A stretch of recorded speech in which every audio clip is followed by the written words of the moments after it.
human challenges, real human trials. There's the themes of need here, of suffering at the hands of doctors. Anyone ever suffer at the hand of a doctor? Spending lots of money.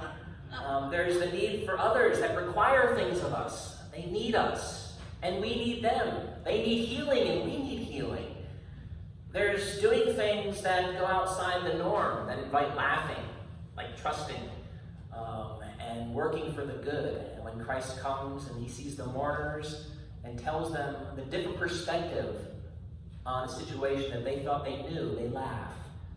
These are things that we encounter in our lives, in the spiritual life as well, when we find ourselves trusting or wanting to move into a situation and bring some kind of healing amidst the cynics, amidst the narcissists, amidst those who have no imagination or creativity, who would laugh at our ability to try to see things a little differently. There's so much in this text. It's a long text, so I wanted to have it all read to you because I wanted to have it firmly situated in your heart. But we're really just going to focus on one aspect of this story, and it's the simple statement, or question rather, that Jesus raised. Who touched me?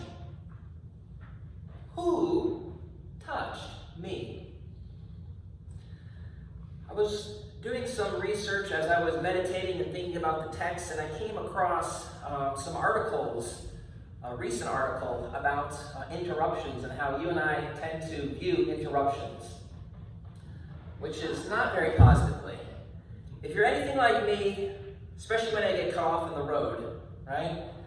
I get interrupted with something. We want to fly into a rage, we want to get angry, we get all upset, and many times that one little reaction seeps into our whole psychology, and we find ourselves just throughout the entire day.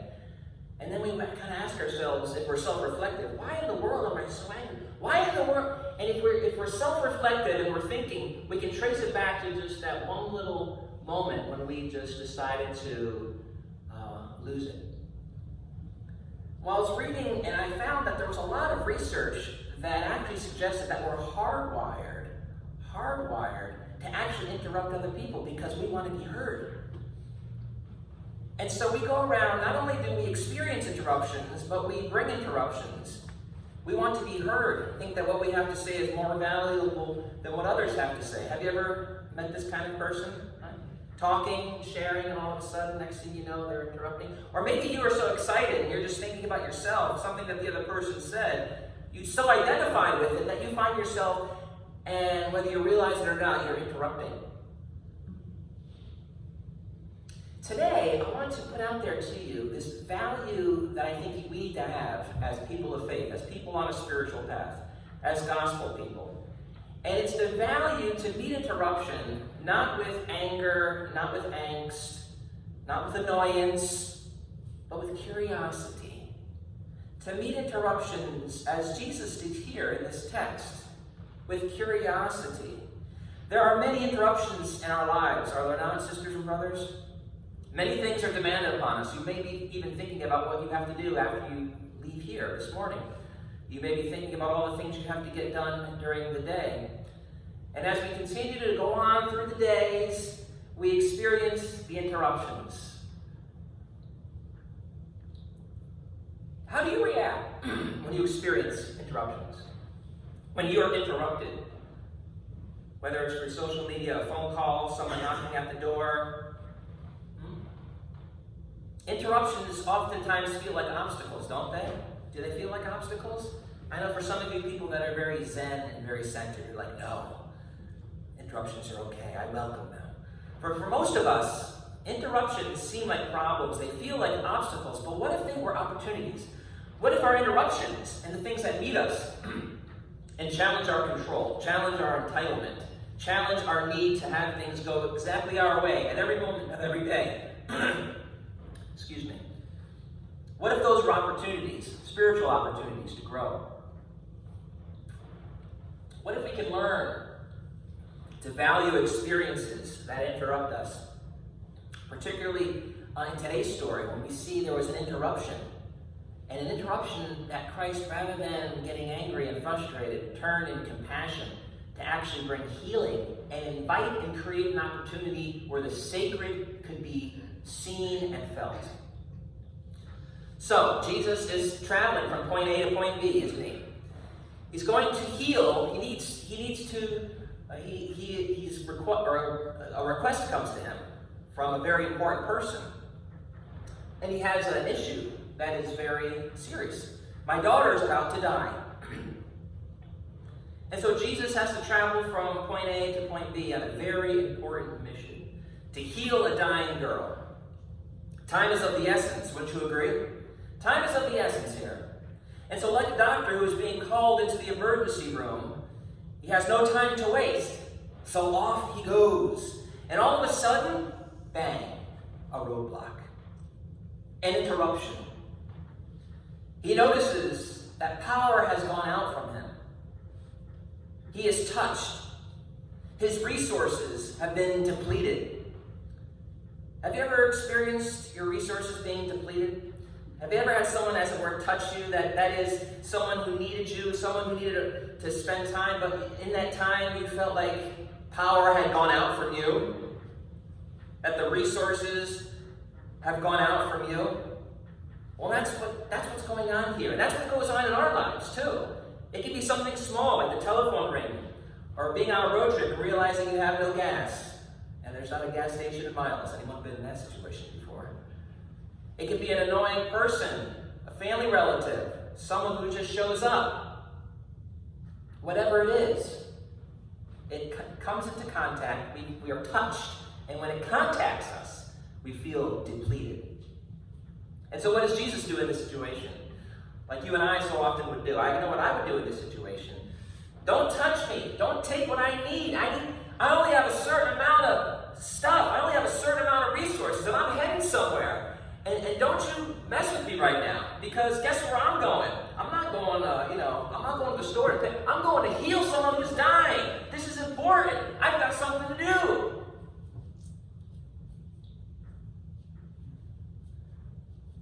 And so I kind of see myself in this situation getting upset. I see myself in this situation trying to justify the importance of what I'm trying to do. And how dare someone try to require something of me in the midst of what I feel I need to do. And yet Jesus doesn't become angry. He doesn't shout. Doesn't express confusion. He simply expresses curiosity. Curiosity. Who touched me? This simple response, as we're going to see in a moment, was enough to rearrange the situation in such a way so as to invite blessing and healing and grace. And it all stemmed from Christ's willingness to be curious. Rather than crying, he was curious. And his curiosity transformed his situation from an obstacle into an opportunity. An opportunity to experience God's power and God's perspective in the present moment. And isn't that what we need? Isn't that what we want? To, in each present moment, experience that life-giving power, that life-giving grace, that potential that you and I can experience and manifest as we become and more deeper who we were created to be in the light of sacred love. What if you and I followed Christ's example here? What if we cultivated the importance of staying curious, of being open, of allowing life to present itself to us apart from our need to control, right? Or always stick to the schedule. And I have to confess to you, I tend to be of that mind. Let's stick to the schedule. Let's make sure everything is, right? 1, 2, 3, 4, 5. Let's have it all planned out. I would like to suggest that when we kind of let go of that, obstacles transform into opportunities. And so I have just a simple thing to offer you. I just want to invite you to just see if this resonates with you. See if this is something that you can take with you and meditate on and keep in your heart. And it's this: curiosity transforms life's obstacles into sacred opportunities. Curiosity transforms life's obstacles into sacred opportunities. Why is that? Why is that? Why does curiosity transform life's obstacles into sacred opportunities? I believe it's because in curiosity, we drop our expectations, which are oftentimes rooted in our need to control, and we enter into a realm of wonder, where a problem can change into a possibility, because we become open and curious. See, Jesus experienced an interruption, didn't he? Something that sapped his strength, power went out from him, and someone who wanted something from him. Because he says, someone touched me. Think of the many interruptions in your lives. The things that are sapping you, that are draining you. Whether it be draining you emotionally, draining you physically, draining you spiritually. And how those things are oftentimes due to other people, requiring something of you. This is what we see here in today's story. And again, how did Jesus respond? Or how did he respond? Notice. With openness, with trust, and wonder. In a word, he responded through curiosity. Who touched me? Notice some of these things that curiosity did for Jesus in today's text. Now, you don't have to remember all these points. There's just 3 little sub-points to flesh out this one main point that I want you to catch. So don't feel like you have to remember all this. But just notice, in the text, how this kind of fleshed out, how this principle fleshed out. First of all, Jesus' curiosity was rooted in his trust. Rooted in his trust in what? Well, we say trust in God, but you can say trust in the sacred mystery. You can say trust in the greater than you. You can say trust in the creator of the cosmos, whatever you want to put there. But there was a trust that went beyond the ego, beyond the self, beyond the expectations. And it was something that created peace and calm for Jesus.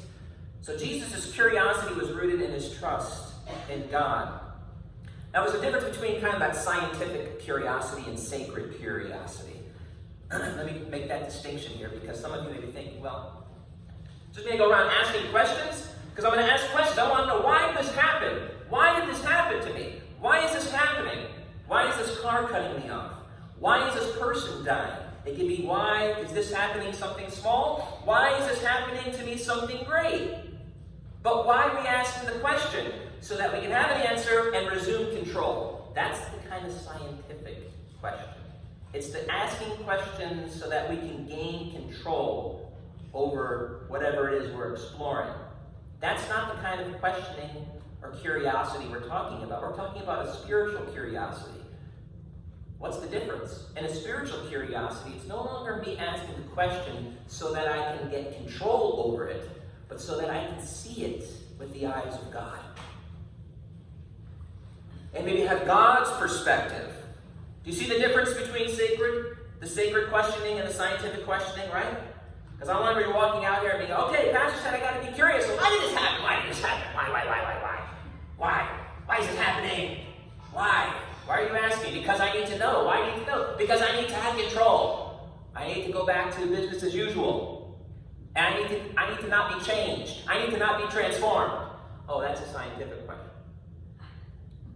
Sacred question is, why are we asking? Why are we asking? Because I realize I don't have all the information.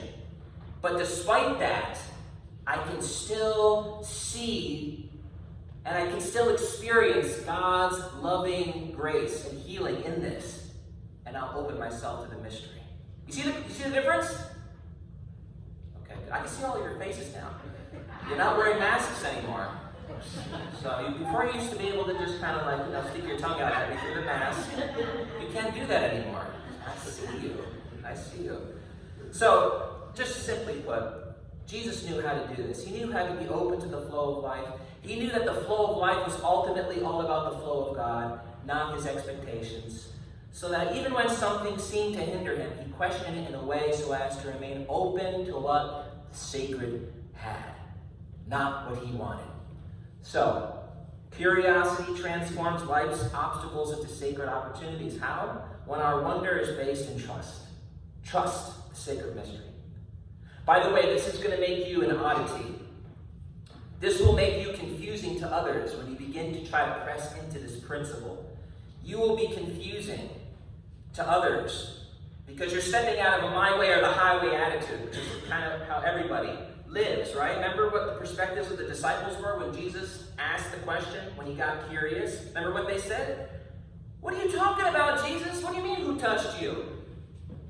We're in a crowd. Everybody's touching you. What are you talking about? See, this kind of perspective, when we really want to deepen spiritually, is going to make us an oddity, and it's going to invite other questions. But you know what? That's a good thing, because maybe those questions will lead to deeper discovery for those around us.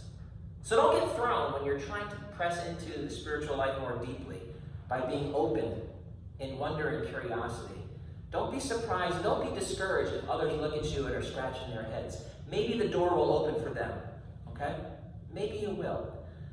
So you can apply this by just asking yourself, how is this interruption connected with God? How is this connected to God? You're shifting from you to God. It's just a very practical way to flesh out this principle. How is this connected to God? And every time I'm up here on each Sunday morning, I'm always preaching to myself, first and foremost. This is something I've got to work on. Those interruptions that come to me, I have to pause. I have to find a way to breathe for a second, pause, and ask, what am I not seeing, God? And even if I don't see it, I know you do. So I can calm down a little bit, okay? And also, I want you to be willing to be uncomfortable when you press into this. If you wander with God, you'll have the courage and strength to step out and see what's really going on. I promise you, you will. And remember to be the patient oddball, okay? Willing to stay open while others are not. Willing to ask questions and trust, even though it'll confuse others. Be willing to be the oddball, right? Second thing here is Jesus' curiosity caused him to investigate. A lot of times our curiosity is not really curiosity. We're just kind of like, what we're saying is, how can I resume control? When we say, why? We're saying, how can I resume control? But if we get away from that, right, I don't need to be in control. Now we can start to say, okay, if God, how do I see this as God? Now I can really look at this and start to investigate. Go, okay, let's see here. See, Jesus' curiosity caused him to investigate and go beneath the surface to what was really going on. He looked around the crowd and went beyond the interruption. He looked around the crowd and found the woman. Right? Jesus stepped outside of himself in order to discover the deeper answer, which in this case was the woman. See, when you and I are open to wonder, we have the courage to allow our limited perspective to be broadened. Questions widen our psychological and spiritual scopes, after all. We go from seeing the tree to seeing the beautiful forest. I love the story about Socrates and the beginnings of Socrates. If you've had some of you know I used to teach Western civilization in high school. We used to do some philosophy, and when we talked about Socrates, I loved talking about Socrates. How many of you are familiar with the Socratic method? Have anybody heard that? The Socratic method, you kind of know what that is? It's always asking questions, right? What is it? But Socrates, there's a story about Socrates. He would go around Greece and he would be questioning everyone all the time. He decided to go to the Oracle of Delphi. And the Oracle of Delphi was a prophetess, a woman who would speak wisdom. And he went there and he asked about knowledge and becoming wise. And she actually said to him, "You are actually the wisest of all people." And Socrates was amazed by this.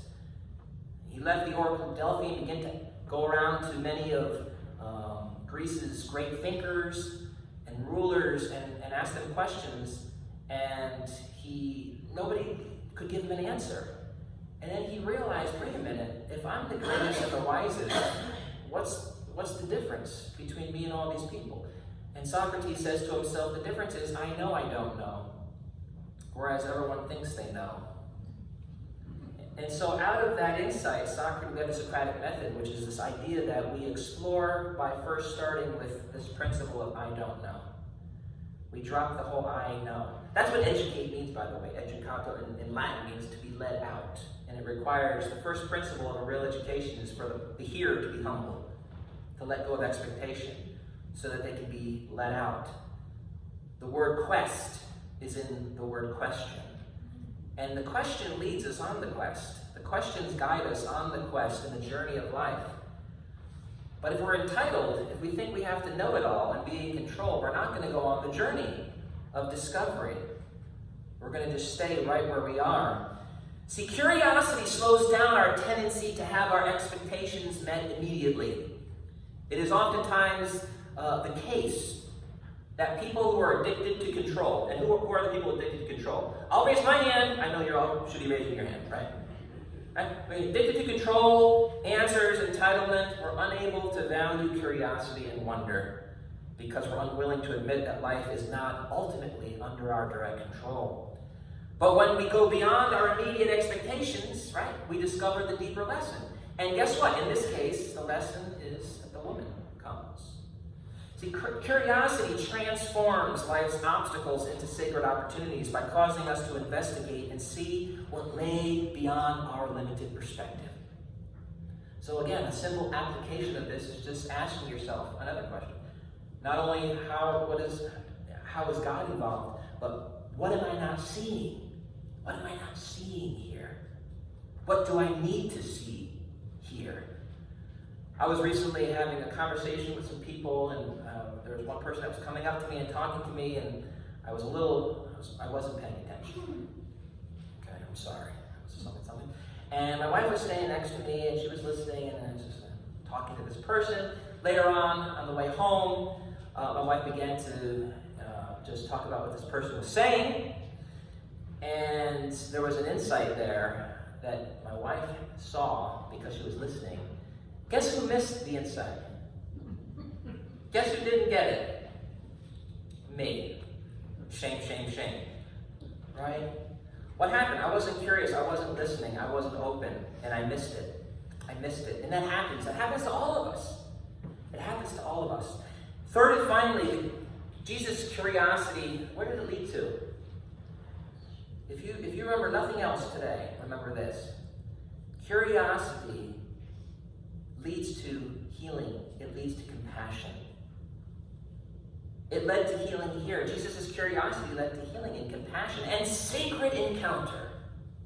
See, the woman is healed and God's healing presence is experienced and made known. Did you know that the word curiosity comes from the Latin curiositas and is akin to curia?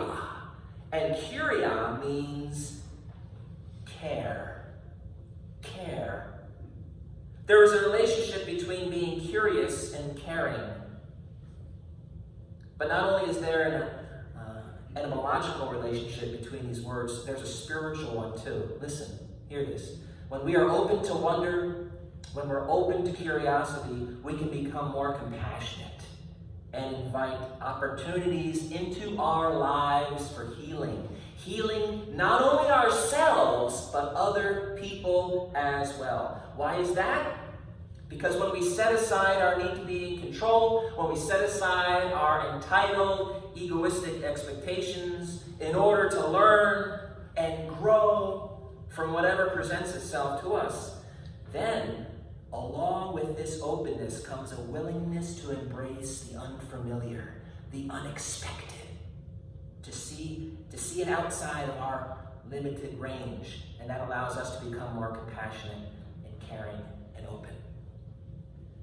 I tend to find out, I don't know if you think this is true or not, but I tend to find out that the least curious people oftentimes seem to be the least compassionate. When we lose our curiosity, I think we lose our ability to be a compassionate person. And it makes sense if you think about it. So curiosity transforms life's obstacles into sacred opportunities by making us channels of God's compassion and healing. Can you imagine that if you were to wake up and meet your day and say, everything that is coming at me today is a gift. I don't deserve it. I don't control it, right? And so everything that comes to you at some level or not now, you're going to be open to. And if you really press into it, you're going to be loving and compassionate. You're going to have a wider scope. Whereas if you were to wake up and say, everything today has to go exactly how I want it to go. I've got a schedule. I've got appointments. and it's going to go that way. What happens? Right? What happens? I heard a spiritual teacher once say, you can either wake up in your day and you can meet the day with yes, or you can meet the day with no. To meet the day with no means I'm going to experience day in reference to me, myself, my wants. The spiritual teacher said, you know what? You're only experiencing half of your life, and therefore you're only experiencing half of your day. But if you start your day with yes, which means I'm starting this day with a basic acceptance, I'm going to see everything as it is, I'm not going to react, I'm not going to immediately be judgmental, but I'm just going to hold it and acknowledge it and ask where God is in it and be loving towards it all. Now, that doesn't mean you have to accept everything. It doesn't mean you have to, that you can't reject things. But this spiritual teacher said, when you start with yes, it's easier to get to no. You can still say no, right? But people that often start their day with no very rarely get to yes. So there's interruptions in our lives that are small, like inconvenient phone calls and sitting in traffic, to huge problems that land in the middle of your life. And I know some of you right now are going through some huge problems. Loss of life, health issues, concern for people in your family, concern about even what's going on in our neighborhood. There's a lot of things that come in and interrupt us and cause concern. I want to invite you to follow Christ's example of curiosity that can lead us all into new horizons and bring help and healing. Amen? I wanted for 30 seconds just to ask you to do something really quick. Go ahead and close your eyes. I'm going to ask you some questions. And just really quick, this is quick, so just let go of the angst or the what's going on. Just relax. Close your eyes. Okay? Let me ask you a few questions. When do you get the most agitated? Just ask yourself and see, where is that? Where do you get the most agitated? Where's the place you expect things to always go your way? See that thing or person or situation, whatever it is. There may be a few, but what is one that really just stands head and shoulders above the rest? Now let me ask you this. What would it look like to trust God and be curious about how this thing can deepen you?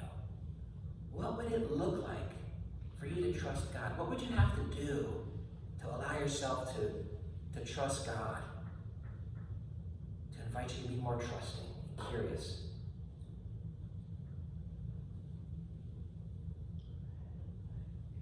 And then thirdly and finally, what are some things you would need to do in order to make that happen? What are some practical steps that you can take according to your interests and your life routine to begin to take that on so that you can be more open and curious when the interruptions come? And so, God, we ask for your help. We ask for your aid. We thank you for the Spirit that guides us. We thank you for the love that encourages and motivates us. We thank you for the Christ, who is our model, and in whose name we pray. And all God's people said, Amen. Amen. At this time, I want to invite our ushers to come forward as we take up our offering.